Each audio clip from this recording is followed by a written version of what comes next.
Hello friends, welcome to my channel cooking with Nisha. আজ আমি তোমাদের জন্য চিকেনের একটি মজাদার রেসিপি নিয়ে এসেছি, চিকেন কারি মশালা। যেসব বন্ধুরা চ্যানেলে নতুন এসেছো অবশ্যই চ্যানেলটিকে সাবস্ক্রাইব করে পাশে থাকা বেল আইকনটি প্রেস করে দেবে। তো চলো বেশি দেরি না করে শুরু করা যাক। প্রথমে চিকেন ভালোভাবে ধুয়ে নুন মাখিয়ে নেব। এবার পেঁয়াজ বাটা, রসুন বাটা, আদা বাটা, হলুদ গুঁড়ো, লঙ্কা গুঁড়ো, গোলমরিচ গুঁড়ো ও লেবুর রস এবং মাস্টার্ড অয়েল দিয়ে ভালো করে মাখিয়ে নেব।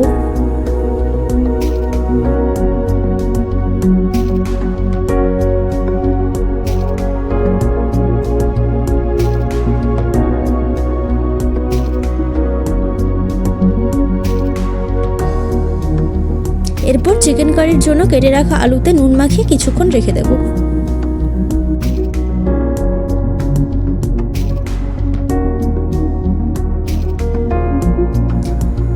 এবার একটি কড়াইতে তেল দিয়ে আলুগুলো লাল লাল করে ভেজে নেব।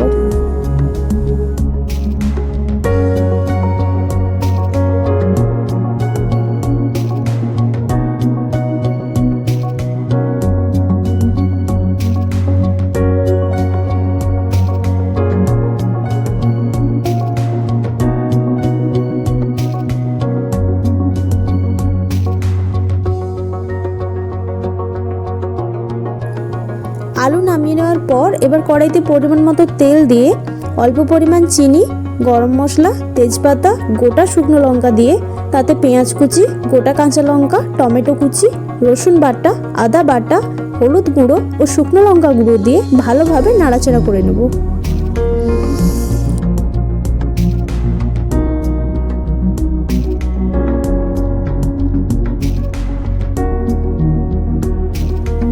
এরপর মশলা মাখিয়ে রাখা চিকেন দিয়ে কিছুক্ষণ কষিয়ে নেব।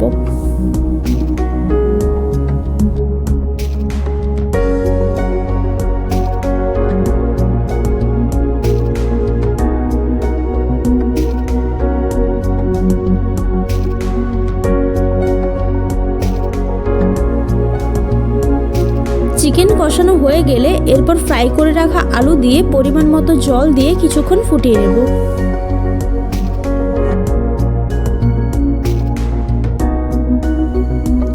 শেষে ধনেপাতা দিয়ে নামিয়ে অল্প পরিমাণ জিরে গুঁড়ো দিয়ে দিলে পরিবেশনের জন্য চিকেন কারি মশলা রেডি। ভিডিওটি যদি ভালো লাগে অবশ্যই কমেন্ট করে জানিও।